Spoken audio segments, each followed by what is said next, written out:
Is Donald Trump going to save your family farm operation? I know a lot of farmers and ranchers and ag business owners are Republicans and are extremely happy with Donald Trump's win to, become the 47th president of the United States. I can't say that I'm not excited, but the reality is, though, if you have this mentality that Donald Trump is going to change everything and that your operation is going to magically be saved and that everything about your life is going to be better, well, there's some reality checks here that we're going to talk about inside of this video. So let's get to it. Now, the truth is that Trump may be able to implement some policies that could solve some short-term problems. But the reality is, in my opinion, 4 years as being president, it's just not near long enough in order to get certain things done. And if you're hoping that he helps you solve short-term problems, that's great. But you need to understand that the long-term problems are still going to be lurking below the surface of your operation. So, for example, not knowing your numbers. Maybe he can do some things here to get some more funding and stuff into the programs and everything that farmers and ranchers are able to benefit from.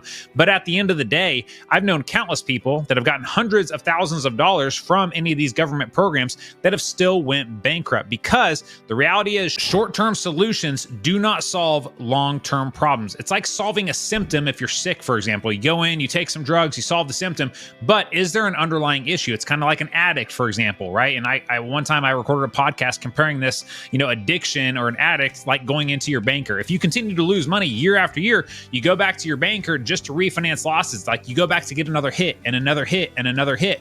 The bank, or at least in that type of scenario there, all you're doing is solving the symptom for that year. You're not solving the root problem, which is how this person is making decisions, right? Are their numbers organized? Are they structured?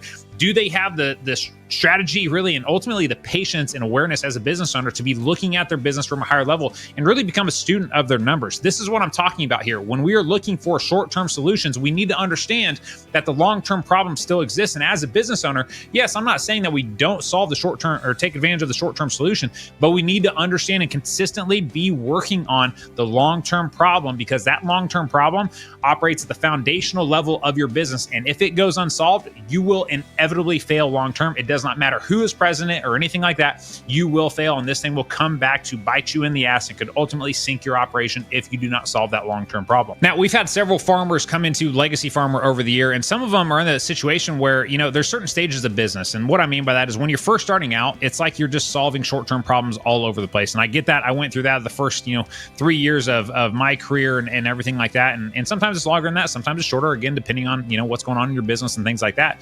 But we've had so many people come to Legacy Farm over the years, and some of them were just in their early stages, which when you're in your early stage, it just feels like you're constantly putting out fires, right? You're basically in every seat inside the operation. You're strapped financially. Everything is at risk, it seems like, every single year. And I totally get that. Versus we've had some customers come to Legacy Farmer that have been farming or running their businesses for 30 to 40 years, and they need some help structuring and organizing the numbers. But the thing is, though, is that they have an entire team, right? And when you start to get yourself out of these seats inside the business here, you start to able to have this level of patience. When it comes to making a big decision, there's no rush on it, right? It's not a short-term solution or a short-term problem you're trying to fix. Everything about how you make decisions inside the operation changes dramatically when you start to get some profits, some growth and things like that. But you finally are able to hire people and get them in position so that you can free up your time and space to think. And so I know this is going to be contradictory to what a lot of people think inside the ag industry, but your most valuable place inside the operation is literally thinking about the strategic vision of the operation, creating those relationships, getting the financing, whatever that may be there.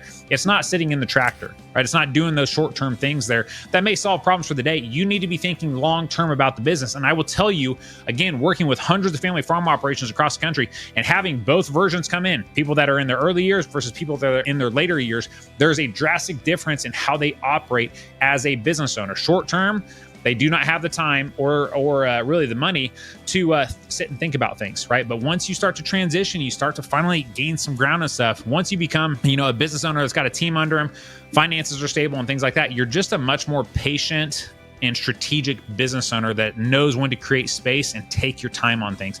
And that's when you can see these big operations really grow, because they've gotten to that point. That's why they're getting opportunities that you may not be getting if you're in the first few years. And I'm not telling you those opportunities will never come to you. I'm telling you it's going to take patience for you to get there. All right, now back on Trump here. With him being elected, a lot of people are excited because typically Trump equals money, right? So a lot of people are expecting an economic boom. Now, the thing is, though, I'm expecting an economic boom when it comes to traditional financial markets. I have no idea what this is going going to mean for grain markets, because historically, if you look at the numbers, grain prices have always went higher when a Democratic president is in office and things like that. And I'm not saying that's true all the time. I'm just saying historically, if you look at the numbers, that's what the data shows there. Now, do I hope that Trump is able to help us produce higher grain prices for the ag industry? Of course I do, right? Now, one of the big things, though, that I think Trump will be able to do is with this creation of, economic booms and things like that, I think we're going to see a decrease in interest rates, right? Which is obviously going to be great, because we've had a lot of family farm operations have their operating line of credits go up to 9.5% to 10.5%. Some of them I've heard. Most of our customers, even when everybody else is at those higher interest rates, most of our customers were still staying between 6.5 to 7.5, strictly because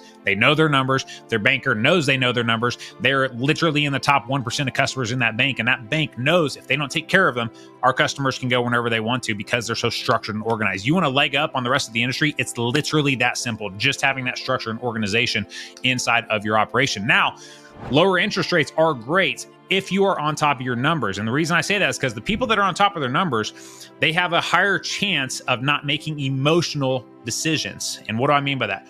If you have cheap interest rates and you have high grain prices like we had back in 21 and 22, when you have those two things combined, greed seems to take over farmers' mindset, but also bankers' mindsets as well. And this is when people get into a place of making bad decisions. Now, with our customers during that time, I was telling them to sit tight, just wait.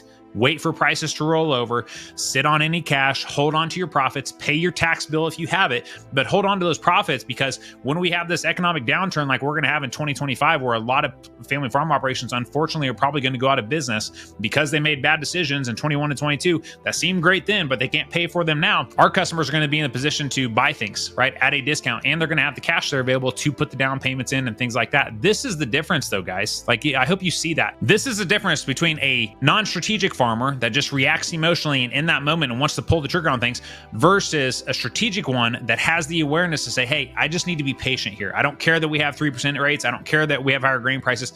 I want to let everybody else's emotions send them into a bad place, essentially, so I can pick up things at a discount. There's always going to be opportunity out there, but the best opportunities come to the ones that have created a business that allows them to be patient and to wait for these things to come over.